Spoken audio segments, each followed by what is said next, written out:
बहुत समय पहले तिब्बत में एक महान फकीर हुआ करते थे जिनका नाम लाओ त्से था। हजारों लोग आत्मज्ञान प्राप्त करने के लिए उनके पास आया करते थे। जब भी कोई व्यक्ति आत्मज्ञान प्राप्त करने के लिए उनके पास आता तो वो उन्हें 10 दिन तक मौन रहने के लिए कहते। ऐसा ही एक व्यक्ति एक दिन लाओ त्से के पास आत्मज्ञान प्राप्त करने की अभिलाषा से पहुंच गया। जब ये व्यक्ति लाओ त्से के पास पहली बार पहुंचा तो इसके मन में बहुत सारे सवाल थे, आध्यात्म को लेके, आत्मज्ञान को लेके, मन को लेके। वो अपने सभी सवालों का जवाब चाहता था। जब वो लाओ त्से के समक्ष पहुंचा तो प्रणाम करने के बाद उसने अपने प्रश्नों की बौछार शुरू कर दी। उसका एक प्रश्न खत्म होता उससे पहले ही वो दूसरा प्रश्न खड़ा कर देता। ये देखकर लाओ त्से सिर्फ मुस्कुरा भर देते। उस व्यक्ति को लगा था कि लाओ त्से के पास तो सभी प्रश्नों के उत्तर होंगे, लेकिन यहाँ पर आकर उसने पाया कि लाओ त्से सिर्फ उसके प्रश्नों पर मुस्कुरा भर रहे हैं। थक हार कर जब उसके सभी प्रश्न खत्म हो गए तो उसने लाओ त्से से पूछा कि आपने मुझे किसी भी प्रश्न का उत्तर नहीं दिया और आप अपने आप को आत्मज्ञानी बताते हैं। भला जब तक हम दोनों के बीच तर्क वितर्क नहीं होगा तब तक मैं कैसे मान लूं कि आपको आत्मज्ञान प्राप्त है। ये सुनकर लाओ त्से ने कहा कि तुमसे किसने कहा कि मैं आत्मज्ञानी हूं? अगर तुम मुझसे आत्मज्ञान पर बहस करने आए हो तो मेरे पास ऐसा कुछ भी नहीं है जिससे मैं तुम्हें संतुष्ट कर सकूं। लेकिन अगर तुम वास्तविकता में आत्मज्ञान प्राप्त करना चाहते हो तो तुम 10 दिन तक मौन रहकर यहीं आश्रम में ध्यान साधनाएं करो, और अगर 10 दिन के बाद भी तुम्हारे अंदर कोई सवाल रहता है तो मैं उसका जवाब जरूर दूंगा। लेकिन इसके लिए एक शर्त यह है कि 10 दिन तक तुम्हें कुछ भी नहीं बोलना है, किसी से कोई प्रश्न नहीं करना है, बस अपनी ध्यान साधनाओं में लीन रहना है। वो व्यक्ति इस उद्देश्य से लाओ त्से के पास आया था कि वो लाओ त्से से ज्यादा ज्ञानी है, और जो भी लोग लाओ त्से के पास आत्मज्ञान पाने के लिए आते हैं वो या तो मूर्ख हैं या फिर वो लाओ त्से की सच्चाई जानते ही नहीं हैं। इसीलिए वो लाओ त्से को लोगों की नज़र में गलत साबित करने के लिए 10 दिन तक वहीं पर रहने का निश्चय कर लेता है। उसे लग रहा था कि 10 दिन की ही तो बात है, फिर मैं लाओ त्से से ऐसे तर्क वितर्क करूंगा कि लाओ त्से उनके जवाब दे ही नहीं पाएगा। पहले दिन जब उसने चुप रहने की कोशिश की तो अपने आसपास जब वो लोगों को आपस में बातचीत करते हुए देखता तो वो भी अपनी राय और अपनी सलाह उन लोगों को देना चाहता था, लेकिन तत्क्षण उसे याद आ जाता कि अगर मैं कुछ बोलूंगा तो इस आश्रम से बाहर निकाल दिया जाऊंगा। इसीलिए वो मौन साधे रहता। लेकिन उसके मन के अंदर तो बहुत छटपटाहट चल रही थी। उसके मन के अंदर तर्क वितर्क करने की तीव्र इच्छा पनप रही थी, लेकिन जैसे तैसे करके उसने पहला दिन तो निकाल लिया। अगला दिन होते होते उसे लगने लगा था कि यहाँ पर चुप रहना तो बहुत मुश्किल होगा, क्योंकि आज तक जीवन में वो एक क्षण भी चुप नहीं रहा था और अब उसे 10 दिन तक चुप रहना था। लेकिन वो व्यक्ति अपनी चुनौती को स्वीकार कर चुका था, इसीलिए वो हार भी नहीं मानना चाहता था। इसीलिए अगले दिन से उसने निर्जीव चीजों से बात करना शुरू कर दी। कभी वो पेड़ के पास खड़ा होकर उससे बात करने लगता, कभी वो दीवार से बात करने लगता, लेकिन बदले में दीवार या पेड़ तो कोई बात नहीं कर सकते थे। इसीलिए वो खुद ही बातें करता और खुद ही उसका जवाब देता। धीरे धीरे उसे एहसास होने लगा कि इससे भी उसके मन की छटपटाहट दूर नहीं हो सकती। उसे अपने मन की छटपटाहट दूर करने के लिए किसी जीवित आदमी से ही बात करनी होगी। लेकिन अब तक लाओ त्से द्वारा बताई गई ध्यान प्रक्रियाएं करते हुए उसे इतना तो आभास हो गया था कि वो 10 दिन तक चुप रह सकता है। जैसे जैसे समय बीतता गया और 10वां दिन नजदीक आता गया, वैसे वैसे वो व्यक्ति चुप होता चला गया। अब उससे कोई सवाल भी करता तो वो कोई जवाब ना देता, बस चुप हो जाता और मुस्कुरा देता, जिस प्रकार लाओ त्से मुस्कुरा देते थे। उसके मित्रों को ये बड़ा ही अजीब लगा, क्योंकि जो आदमी एक पल के लिए भी चुप नहीं होता था अब वो एकदम से चुप हो गया था, एकदम से शांत हो गया था। जब 10 दिन पूरे हो गए तो उसके मित्रों ने लाओ त्से से पूछा कि अब तो इन्हें बोलने की आज्ञा दीजिए, और हम भी जानना चाहते हैं कि इतना बोलने वाला इंसान अचानक इतना चुप कैसे रहने लग गया। लाओ त्से ने उस व्यक्ति को संबोधित करते हुए कहा कि अब जो भी तुम्हारे सवाल हैं, जो भी तुम मुझसे पूछना चाहते हो, तुम बेहिचक मुझसे पूछ सकते हो। उस व्यक्ति ने हाथ जोड़कर उन्हें प्रणाम किया और उनके पैरों में नतमस्तक हो गया। अब वो कुछ भी नहीं बोल रहा था, बस उसकी आंखों से आंसुओं की धाराएं बह रही थीं। वो श्रद्धा और भक्ति में डूब गया था। उसका मन तन्मय हो गया था, उसका मन परिपूर्ण हो गया था, उसके सभी सवाल और जवाब मिट चुके थे। लाओ त्से ने उसे उठाते हुए अपने गले से लगा लिया।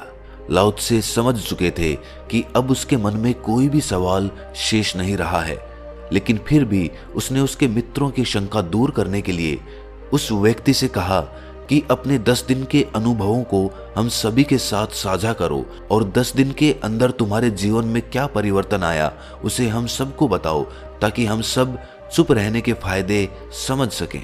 ये सुनकर उस व्यक्ति ने कहना शुरू किया कि 10 दिन पहले तक मेरा जीवन एकदम अलग था। मैं बहुत ही बोलने वाला व्यक्ति था। मैं उस जगह भी बोल पड़ता था जहां पर मेरी बोलने की कोई आवश्यकता होती ही नहीं थी। जहां पर मुझे चुप रहना चाहिए था उस जगह पर भी मैं व्यर्थ में बोले चले जाता था।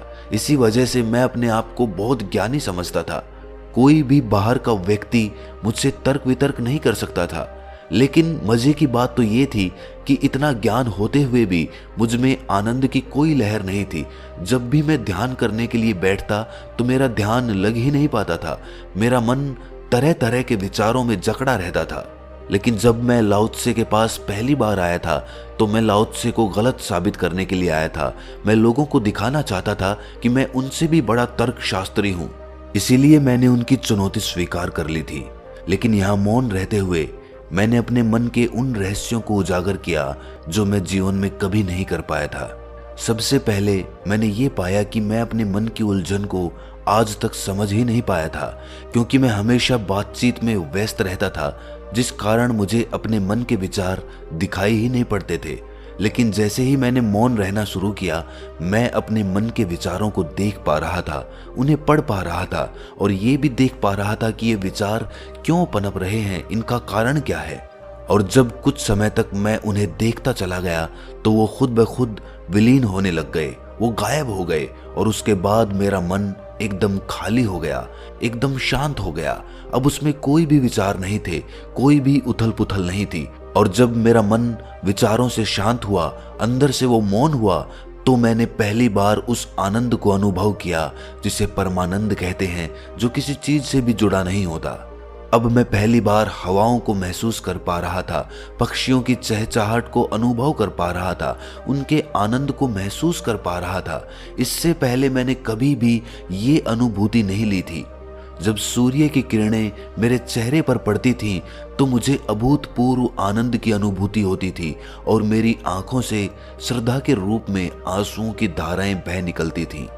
इन अनुभवों से पहले जब मैं अपने जीवन में किसी भी समस्या को हल करने की कोशिश करता था तो उसे अपने तर्क से, अपनी जुबान से हल करने की कोशिश करता था, जिससे कि वो बात और ज्यादा उलझ जाती थी। लेकिन यहाँ मौन रहकर मैंने पाया कि चुप रहकर हम सभी चीजों का समाधान बड़ी आसानी के साथ खोज सकते हैं। जब लाओ त्से जी ने आखिर में मुझसे पूछा कि कोई सवाल है तो तुम पूछ सकते हो, तो मेरी आंखों से आंसुओं की धाराएं बह निकली, क्योंकि उन्होंने मुझे मेरे सारे सवालों के जवाब समझा दिए थे और मेरे सभी सवालों के जवाब मौन में ही छुपे हुए थे। लेकिन आज तक मैं ये समझ नहीं पाया था, लेकिन लाओ त्से की कृपा से मैं ये सारी बातें मौन रहकर समझ पाया हूँ। दोस्तों, महात्मा बुद्ध कहते हैं कि जब तक हम ऊपर से मौन होना नहीं सीखेंगे तब तक हम अंदर से भी मौन नहीं रह सकते। सबसे पहले हमें ऊपर से मौन होना सीखना होगा, उसी के बाद हम भीतर से मौन हो पाएंगे। और ध्यान में उतरने की पहली सीढ़ी मौन होती है। जब आप मौन रहना सीखते हैं तो आपके विचार शांत हो जाते हैं और उसके बाद आप ध्यान में बड़ी आसानी से प्रविष्ट हो पाते हैं। जो लोग भी ज्यादा बोलते हैं या फिर हमेशा बोलते ही रहते हैं, उन लोगों को कोई भी गंभीरता से नहीं लेता। वहीं दूसरी ओर जो लोग परिस्थिति के हिसाब से बोलते हैं, कम बोलते हैं, उनके बोलने का इंतजार सब लोग करते हैं और उनको सुनने के लिए सभी लोग अपने कान लगाकर बैठे होते हैं। मौन रहने से आपकी बुद्धि भी तीव्र होती है, आपकी समझ बढ़ती है, क्योंकि जिन समस्याओं का समाधान आप किसी से पूछेंगे वो आदमी अपनी समझ से ही आपको समाधान बताएगा। लेकिन अगर आप मौन रहकर अपनी समस्याओं का समाधान अपने भीतर खोजेंगे तो वो समस्याएं आप खुद समझ पाएंगे, जिससे आपकी समझ और आपकी बुद्धि भी तीव्र होती चली जाएगी। अक्सर जब भी किसी व्यक्ति पर कोई समस्या आती है तो वो किसी दूसरे समझदार आदमी के पास भागता है कि वो उसे कोई हल बता दे, कोई समस्या का समाधान बता दे, लेकिन वो कभी भी अपने भीतर जाकर उस समस्या का समाधान खोजने की कोशिश नहीं करता। इसी वजह से उसकी समझ और उसकी बुद्धि कभी तेज नहीं हो पाती। लेकिन अगर वो ऊपर से मौन होना सीख जाए, दूसरों से अपनी समस्या का समाधान ना पूछे और अपने भीतर ही उस समस्या को खोजे, तो उसे उस समस्या का समाधान मिलेगा, उसका हल भी मिलेगा। लेकिन उसके लिए संयम रखना होगा। हमें तत्क्षण 2 मिनट मौन रहकर किसी समस्या का समाधान नहीं मिलेगा। उसके लिए हमें अभ्यास करना होगा निरंतर मौन रहने का। ज्यादा बोलने वाले लोगों से सब बचना शुरू कर देते हैं। उनसे कोई बात करना पसंद नहीं करता, क्योंकि वो व्यर्थ में ही यूं ही उठपटांग बातें करते रहते हैं और दूसरों का भी समय व्यर्थ करते हैं। और वहीं पर जो लोग कम बोलते हैं या फिर मौन रहते हैं, उनके सानिध्य में सभी लोग बैठना चाहते हैं। महात्मा बुद्ध अक्सर मौन रहा करते थे और समय आने पर ही बोलते थे। अक्सर उनके उपदेशों का एक समय निर्धारित होता था और उसी समय वो बोला करते थे। लेकिन फिर भी उनके मौन रहते हुए भी हजारों लोग उनको घेरे रहते थे। इसीलिए बुद्ध हमेशा कहते थे कि शब्दों से ज्यादा ताकत मौन में होती है। जिस दिन तुम ये समझ जाओगे, उसी दिन तुम्हारा जीवन परिवर्तित हो जाएगा। तो दोस्तों, कैसी लगी ये कहानी आपको कमेंट सेक्शन में जरूर बताना, और अच्छी लगी हो तो इस चैनल को सब्सक्राइब जरूर कर लेना। तो मिलते हैं अगली किसी कहानी में, तब तक के लिए